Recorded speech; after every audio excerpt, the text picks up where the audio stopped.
Well, it is a pleasure to be here this morning, and I'm kind of talking about something that is obviously what Scott alluded to, very passionate in my life. I love the next gen and love kids and students and seeing what God is kind of leading them to become. And we're going to talk about some of that today. And yesterday at our St. Charles campus, we had a thing called Baby Celebration, and it was an opportunity for new parents to bring their kids and to learn about what it means to commit to raising their kids to know Jesus and dedicating their lives to doing that. And it was just such an awesome thing to witness parents saying, hey, I know this is important.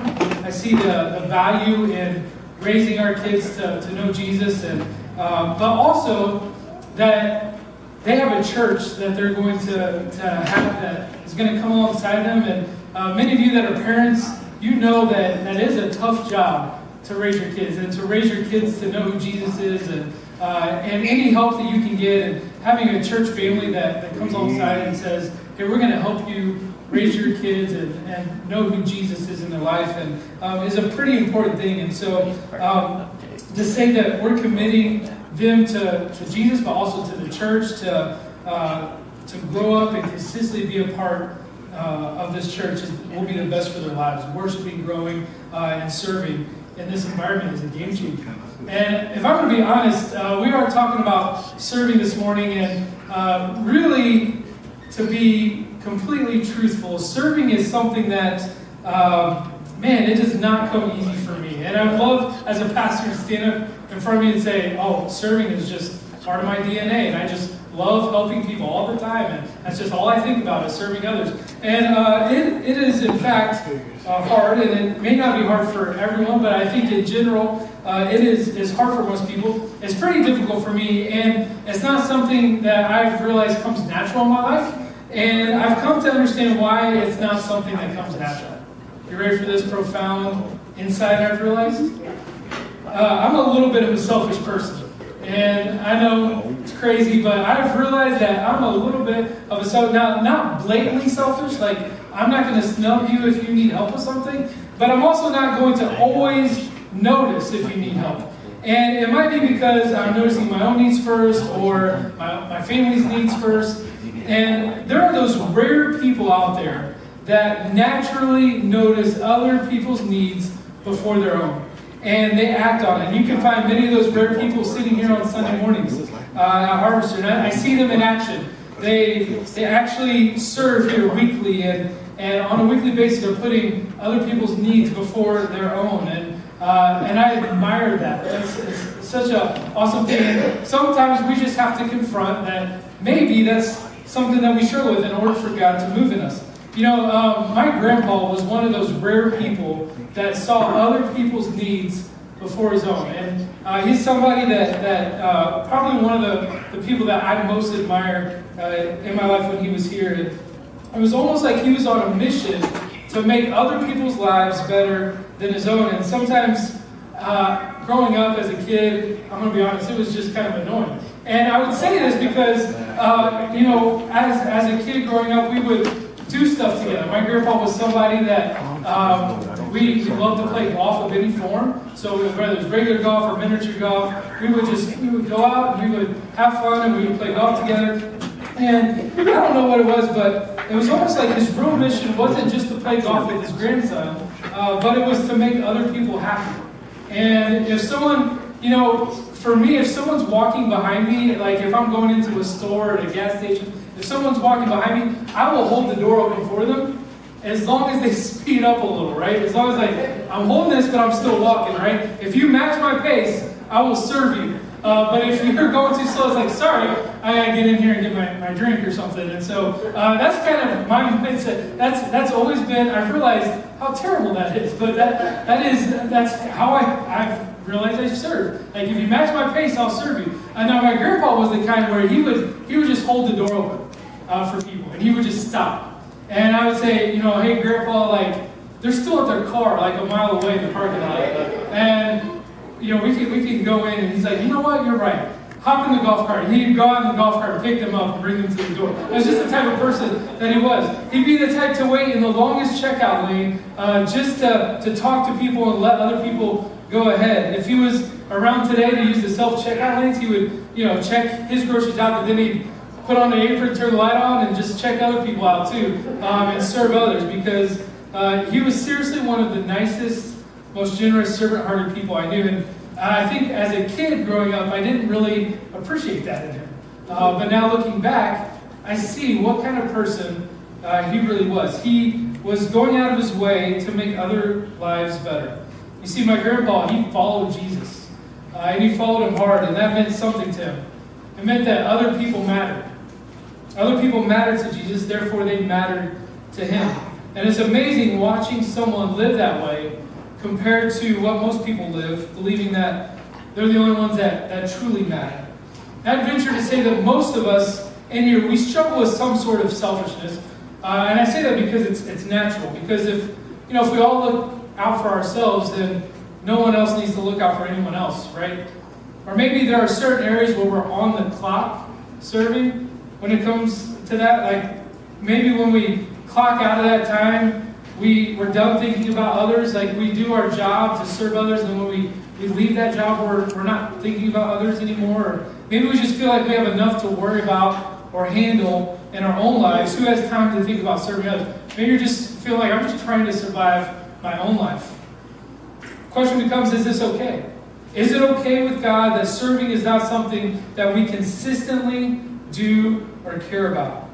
Can serving be a once every other month thing, or can it be an occasional project, or a mission trip that we check off our list, or even a check we write?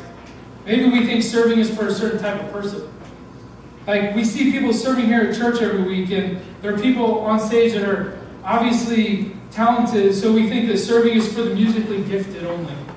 Or we see people serving communion and offering weekly, so serving is for those who come to church all the time and know what they're doing. Or maybe we see people serving in kids ministry or student ministry or teaching classes or leading student small groups. So serving is just for people that need something to do or like some form of punishment.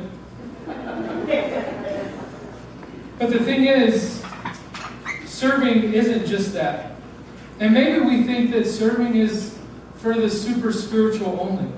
All in all, maybe you think that serving is just not for you. Like, I don't have anything to contribute, and so I'll just consume. Because if we believe that we have nothing to contribute, then all we do is consume. And it's just a natural action. See, I believe that maybe the reason that you're not consistently attending church, if you don't, it's probably because you're not consistently serving in church. So you consume only when you're spiritually hungry, without thinking about spiritually contributing to others, and you have no ownership.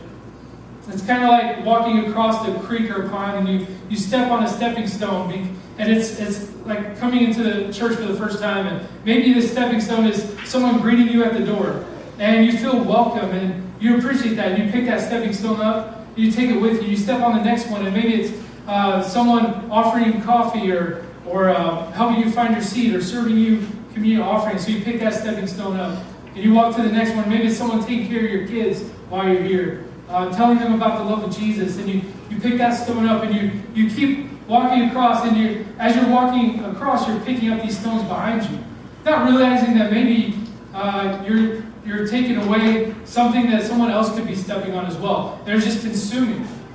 And it feels good sometimes. It feels good to come into a place and being served. And I believe that this is a problem, not because of something you're not doing that you should be doing, but because the church is not functioning fully without you. We're not firing on all cylinders. I recently found out this statistic that 38% of average attenders here at Harvester serve in some aspect. 38% of you say, I'll contribute something to my church. Likewise, 47% of Harvester families give something financially, which it is absolutely incredible. That number, that is well above the average. Like, Harvester is a giving church. And so to have 47% of families giving is quite staggering. 38% is actually around the average nationwide of people that serve in their church. And it feels special to be a part of such a giving church, and to be a part of a church that is servant-minded. It's a special place. And if you're just consuming here, you probably witnessed what a special place this is. But serving puts you in the game, where you're not just witnessing, but you're a part of it. If you have your Bibles, I'd love for you to turn to 1 Corinthians chapter 12. And this is a great passage that really paints a picture about what it looks like for a church body to be firing on all cylinders. So in 1 Corinthians chapter 12, starting in verse 12, Paul says this, "For just as the body is one and has many members, all the members of the body, though many, are one body. So it is with Christ. For in one Spirit we were all baptized into one body, Jews or Greeks, slaves or free, and all were made to drink of one Spirit. For the body does not consist of one member, but of many. If the foot should say, because I'm not a hand, I don't belong to the body, that would not make it any less a part of the body. And if the ear should say, because I'm not an eye, I do not belong to the body, that would not make it any less part of the body. See, if the whole body were an eye, where would be the sense of hearing? And if the whole body were an ear, where would be the sense of smell? But as it is, God arranged the members in the body, each one of them, as He chose. If all were a single member, where would the body be? As it is, there are many parts, yet one body. The eye cannot say to the hand, I have no need of you, nor again the head to the feet, I have no need of you. On the contrary, the parts of the body that seem to be weaker are indispensable. And on those parts of the body that we think less honorable, we bestow the greater honor. But God has so composed the body, giving greater honor to the part that lacked it, that there may be no division in the body, but that the members may have the same care for one another. If one member suffers, all suffer together. And if one member is honored, all rejoice together." You see, the church is Christ's body with Jesus as the head. And you think that you've seen some crazy looking bodies. The church is the craziest looking body you'll ever see. Because this body is made up of so many different people. It's made up of white people and black people and brown people and yellow people and red people and smart people and not so smart people and young people and old people and Republicans and Democrats and independents and baby infant Christians and old veteran Christians and men and women. It has rich people and poor people and super fit and healthy people and out of shape people and engineers and doctors and business people and teachers and janitors and police officers and pilots and homeless people and jobless people and stay-at-home moms and stay-at-home dads and authors and cashiers and mechanics and trash collectors and tax collectors and ex-convicts and goody two-shoes. Has politicians and lawyers and judges and people from every tongue, tribe, and nation. And the church is not what the church is truly supposed to look like if it doesn't have all of this. The truth is, the church is one of the most messed up bodies that you'll ever see or ever be a part of. We can't be perfect, right? If we're made up of all that, the fact is, the church also is one of the most effective bodies you will ever see. You see, when the church is functioning on all cylinders, there's no stopping it. People will comment, and I'll hear this a lot of this. People say things like, Harvester is such a giving church, and the people there are so servant-minded.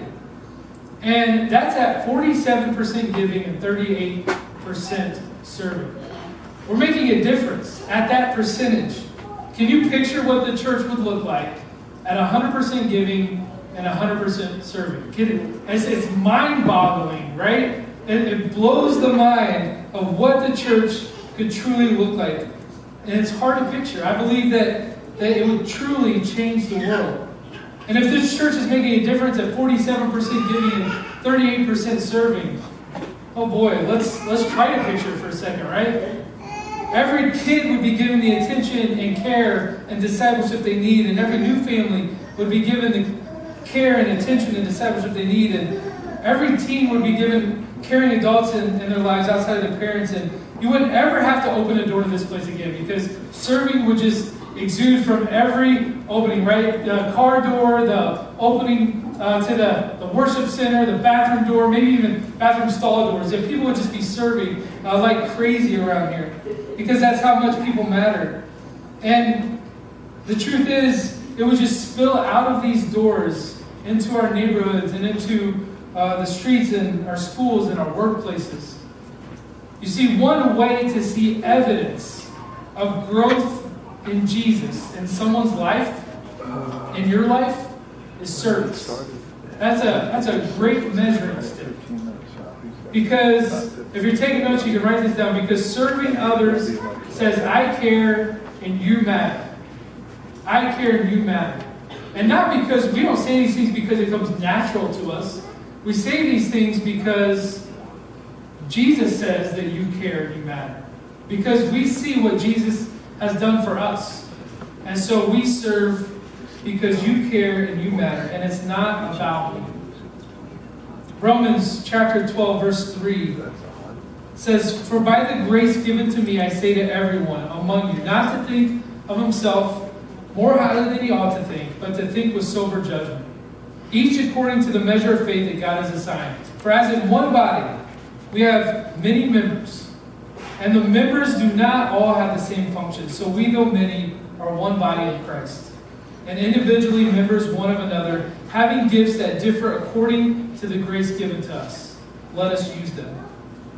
You see, it takes more than conveniently serving on your way to somewhere. It takes more than opening the door for someone as you're walking through and hoping that they get there a little faster. Serving conveniently, anybody can do that, right? It's opening the door and saying, I'll serve you if you match my pace. If you match what I'm doing, I will help you out. But serving Jesus is a little different. You see, following Jesus requires serving inconveniently. And this is something that I think a lot of us stop short of.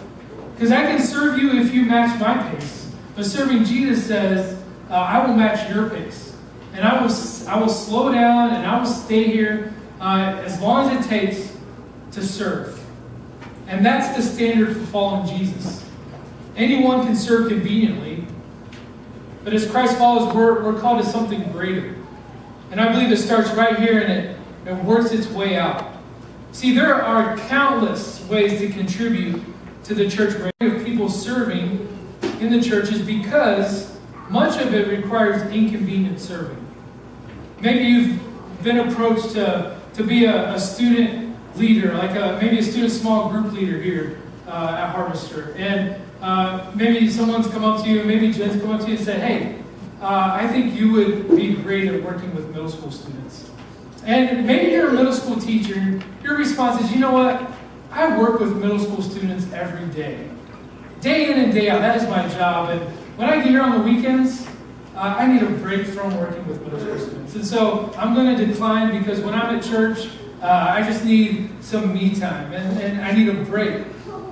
Or maybe you've been approached because we know that you are good with middle school students. That is your job. And you're good at it. And you have gifts and talents to work with that age group. And maybe we believe that you should be giving your best to the church and not the leftovers. And so often we give our best to everybody else during the week, right? And that's not a bad thing. We want to give our best to everybody. But oftentimes we get to the weekend. We get to church. And all of a sudden we don't have anything left to give. And so we either give our leftovers or we just serve conveniently and we say, you know what, this time I need a break. Or maybe you've been approached to serve in the kids ministry and you think, oh man, like I'm with my kids all week, I live with kids, right? And this is just my opportunity where my kids are in another room and I'm in here and this is just a break and I don't even like kids. And so just leave me alone with the kids thing. Or maybe you're really good at being with kids, even though it's hard and even though it's a challenge, that maybe we know that you have something to offer to the church and to the families that come in here day in and day out. And if you need a break from kids, maybe it's something like getting a babysitter one night during the weekend and taking a break that way. But not looking at church as your break from what you've been gifted at, from what God's kind of leading you to do. You know, if you're a medic you know what, we want you to be a medic at church. You're not going to see someone that needs medical attention, maybe out here in the hallway, and you say, you know what, I do this every day, and this is my job, but right now, I'm just here for me. So if somebody else could give medical attention to this person, that would be great. But I'm here for me. This is me time. You know, can I ask something, maybe propose a thought? That we don't look at church, we don't look at coming here on Sunday mornings as a break. We don't look at it as this is me time. Because first of all, that is a completely warped mindset of what church is. It is not designed to be me time. It is not designed to be you time. In fact, even though we hope that you spiritually grow during this time, we hope that you are encouraged during this time. Church time is really an opportunity for us to give God our best, to worship Him, to grow closer to Him, and to serve others. And that I would propose that this is actually game time. That Sunday mornings, and we are stepping in the game. That we are giving our best to God and to our church family. That you come to church and you serve the family, you serve the guests, you serve so they can see and feel and grow in the love of Christ. And I'm not suggesting that you don't take time on the weekends to grow, but I am suggesting that maybe you extend your stay a little. Did you know that the majority of people who serve here, they serve 1 hour and they worship 1 hour. They consume and they contribute. They are served because they are served and they serve. They think that, that this church, they know that this church, this place of worship, wouldn't be firing on all cylinders, wouldn't be operating as fully as it could be without being in the game. And so they serve. And maybe you think, I don't know. I don't think I could sing up here. I don't think I could serve with kids, and I don't know what I do. Maybe just try some things out. Give God a chance to use you. So often we hide behind the excuse of, I'm not good at this, or I'm not good at that, or I'm too busy for this or that. I think whenever you step out and serve inconveniently and begin contributing, you're going to be surprised by how God's going to use you and what God's going to do in and through you. This weekend at church, and every weekend at church, is designed to be for maximum impact. In a sense, you consume and you contribute. You consume and you contribute.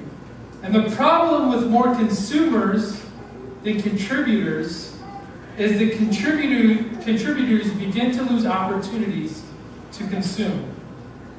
We have a system at the St. Charles campus where if we need help up in the early childhood area or the kids ministry area, if there's a weekend or maybe a service where there's more consumers than contributors and we just can't keep up with how many kids there are, then we have this little code we put on the screens that the entire church can see. All it is a number 3. And not everybody knows what that means, but if you're involved in kids ministry, you know what the number 3 means. So when the 3 comes up, all it's saying is, we need help. We need help, we need more contributors, because we have a lot of kids and not enough people to serve these kids.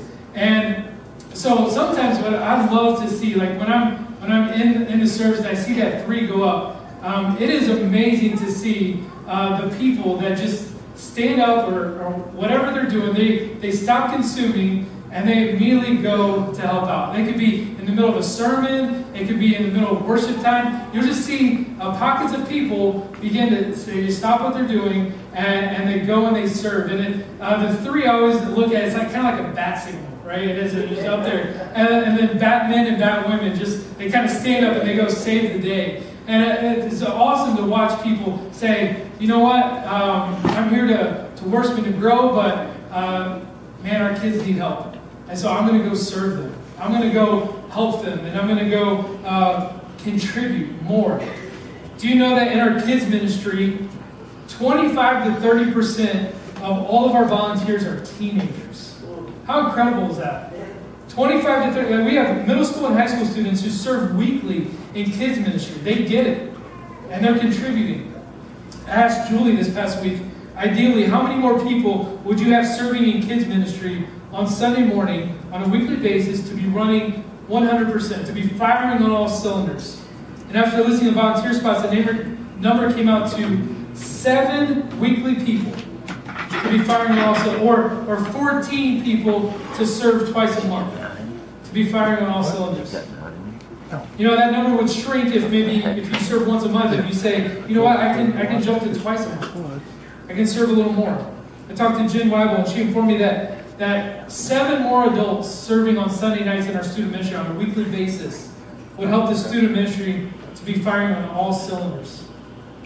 The truth is, our kids and our students deserve a church that's firing on all cylinders for them, right? They deserve a church that's running at 100% for them. You got that right. And so when I see this and I look at this is how many people that we need to give our kids and students what they need to be discipled, to grow in the love of Jesus, to be firing on all cylinders. We can do that. You know, kids can't disciple themselves. You know, we expect them to be consumers. But there has to be more contributors in order for there to be more consumers in the next gen ministry and in the church. You know who my heroes are?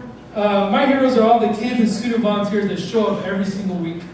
They're my heroes because myself being a student in next gen ministry for nearly 13 years, I know what it takes to volunteer in that ministry. It is serving inconveniently. There's not much convenience serving in kids and student ministry. I know what it takes to volunteer there. We have some absolutely amazing people that show up week in and week out to serve the next generation. Not because it's easy, but because it's hard and necessary, and because God has called them to do that. Because the next generation matters, so they say yes to doing that. You know, 93% of all conversions to Jesus happen before the age of 18. This is a crucial time gap here of our kids and our students and what we're giving them. The next generation matters. And the work we do in serving in these ministries matter. You know, we have around 55 people on this campus invested in the next generation. How awesome is that? 55 people in this campus serving in all aspects. And we have nearly 300 people across both the Troy campus and the St. Charles campus that know the next generation matters and that are serving. You know, our student ministry leaders, they show up every Sunday night and they sing and they dance and they play dumb games and they lead meaningful discussions and have difficult conversations. Why? Because our teenagers matter. They show up and they walk through drama and tough questions and tough stories and lead through meaningful discussion, pray through confused lives. Why? Because our teenagers matter. You know, our kids volunteers, they show up every weekend. Some early on a Sunday morning when half the world is sleeping. And they walk into a classroom of crying babies and screaming 3-year-olds, and they change diapers and they clean up spills and dance through songs and watch an owl tell Bible stories. Not because it's convenient, not because it's fun, but because the kids matter. They matter. The next generation matters. And there's some fun that comes along with it. And they all need to know, these kids need to know that we know that they matter. Because Jesus says that they matter. And that's why we show up. You know, 50 years from now, not many of us will still be in this room. But you know who will be in this room? These guys. These guys will be in this room. These guys are going to be the ones contributing. These guys are going to be the ones leading this church 50 years from now. You know who will be on staff at Harvester Christian Church? You know who's going to be our Harvester elders? So help us. These guys, right? These guys. One of them may be the senior pastor or campus pastor one day. One of them may be our worship pastor. One of them may be youth pastor. These are our future leaders. They're our future contributors. They matter. You know, there's a guy I like you to see. His name is Sam Skaggs. And Sam is on staff at the St. Charles campus. He's actually on staff as a student worship director. He has an office next to mine. And this was a picture of Sam last year leading worship for the St. Charles campus. And we were going through a transition of worship pastors. and he stepped up to lead worship for all three services, thousands of people. And this was him doing it. Now, do you know where Sam was when I got to Harvester 7 years ago? I'm going to show you a picture of Sam when I got to Harvester 7 years ago. This was Sam when I got to Harvester 7 years ago on staff. There wasn't much of me that thought, looking at middle school Sam, a few years from now, this guy's going to be my coworker. He's going to have the office next to me. He's going to be leading worship for the church. But it is amazing how quickly a future leader turns into a present leader. You see, this weekend and future weekends, you're going to see people walking around the building that have these shirts on that say Harvester Christian Church Next Gen Ministry on it. And these people that are wearing these shirts and these lanyards that you're going to see out there, they said yes. They said yes to adventure and to messy and to drama and to crazy. They said yes to future and to laughter and to fun, to memories and to questions. They said yes to the next generation. You want to see what my heroes look like? You look for people wearing these shirts this weekend and the future weekends. And some say yes multiple times a week. There's a lady in the St. Charles campus that serves every single Sunday morning at 9 o'clock in the 3-year-olds class. Every Sunday, 3-year-olds class. Now, there are Sundays that she doesn't always look forward to serving in the 3-year-old class, but every week she's there. And Sunday night, she comes back and leads a sophomore girls' life group. Every single week. She has kids, she's a wife, she has a job, but she realizes that the next generation matters. And that she is offering her best to that generation and to the church. You see, sometimes we step into the next generation thinking, we're going to be serving inconveniently, and that it's going to just suck everything we have out of us. But oftentimes we realize that God uses us to disciple kids and pour into them, and it actually brings us life as well. It becomes something that is life-giving. It becomes something that at times is really fun, and at times is meaningful. At times we want to bang our head against the wall. But we know that the next generation matters, and the future of the church is dependent upon how we serve and how we lead this generation. See, this church is full of families who are committing to raising their kids in Jesus. But they're also counting on their church to come alongside them and help. And then maybe some of you, as some people help your kids, maybe you do the same for others. I want to share one more passage with you from 1 Peter chapter 2, verse 9. It says this: "You are a chosen race, a royal priesthood, a holy nation, a people for his own possession, that you may proclaim the excellencies of him who called you out of darkness into his marvelous light. Once you were not a people, but now you are God's people. Once you had not received mercy, but now you have received mercy." You see, the church is designed to be set apart. And not set apart from the world, but set apart for the world. See, service sheds light in darkness, and when you serve others, the world takes notice. And the more we serve within the church, I truly believe that this will be even more of a place where people will want to be a part of it. And I don't want that to be the why that you start serving. It's not that I'm asking you to serve to fill a void that we have, while there are definitely voids to be filled. I want you to be a part of something special. Something bigger than you, something bigger than all of us. You see, Jesus, when he could have consumed, he contributed. And what I want you to understand is that you are a part of the body. And you are either contributing your part or you're not. But the truth is this place would be more effective with your contributing part. This church would be more effective in firing on all cylinders with your part being played. Don't think that you don't matter or have nothing to offer, because you do. Whether it's greeters or worship or tech or guest central or helping clean or benevolence or fluffing Gus's seat on Sunday mornings, making sure he's comfortable, or helping serve communion and offering, or saying yes to the next generation. It's a crucial time in life where so many decisions are made for Jesus. See, some of you have been consuming for a long time. You're ready to contribute, you just don't know how or what. Some of you can easily commit to weekly serving. Truth is, if you come to church weekly, you can serve weekly. or at least regularly. If you don't come to church weekly, you can come to church weekly. And then you can serve, because even you, once a monther, you're part of this body, and you have something to contribute. It may not be convenient, but it's worth it. You know, there's no better place to be than being a part of a church where you are a partner in ministry, where you are able to consume and contribute. And there are a few easy next steps, convenient steps to start serving inconveniently. And all of you should have gotten an engage in service brochure when you came in, and maybe it's tucked away in your bulletin. And man, there's just some easy steps in here. If you don't know where to start, this is a great place to start. There's also people to contact in here. If you want to serve in an area, just shoot them an email or call the church. Man, maybe you're feeling called to really invest in the next generation.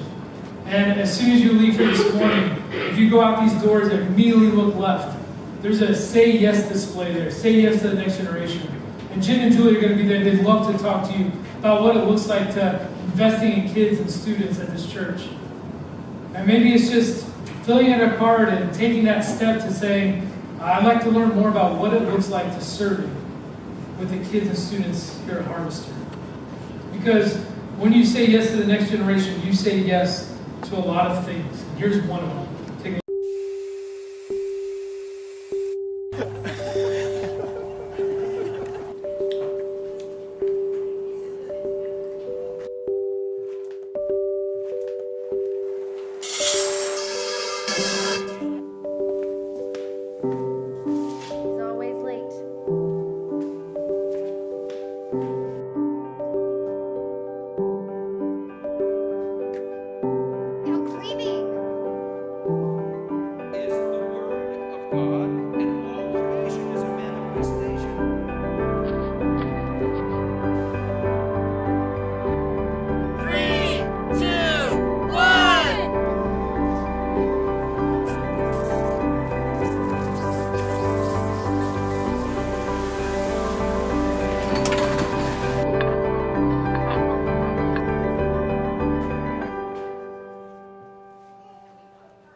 Hey, if you're still watching, we just want to thank you for coming by and just watching this message. And I just want to share real fast, the reason why Harvester does this is because we believe that people need to hear about the Lord Jesus. It is our mission to lead people to find and follow Him. And so I just want to encourage you, if you have not received Jesus in your life ever, I just want you to listen to these words in John 3:16. It says, "For God so loved the world that He gave His only Son, that whoever believes in Him should not perish but have eternal life. For God did not send His Son into the world to condemn the world, but in order that the world might be saved through Him." So if you have never received Jesus into your life, I encourage you, investigate. Take some time. This is the most important decision that you could ever make. And so what we're going to do is we're going to show you right here at the bottom of the screen just our website. You can always go to harvesterchristian.org and find out a little more about our church. And if you don't live locally, then I just invite you find a church that you call home, that believes in the Bible as the Word of God, and just start worshiping, start learning more about who our Lord is. I hope you have a great day. And thanks for watching.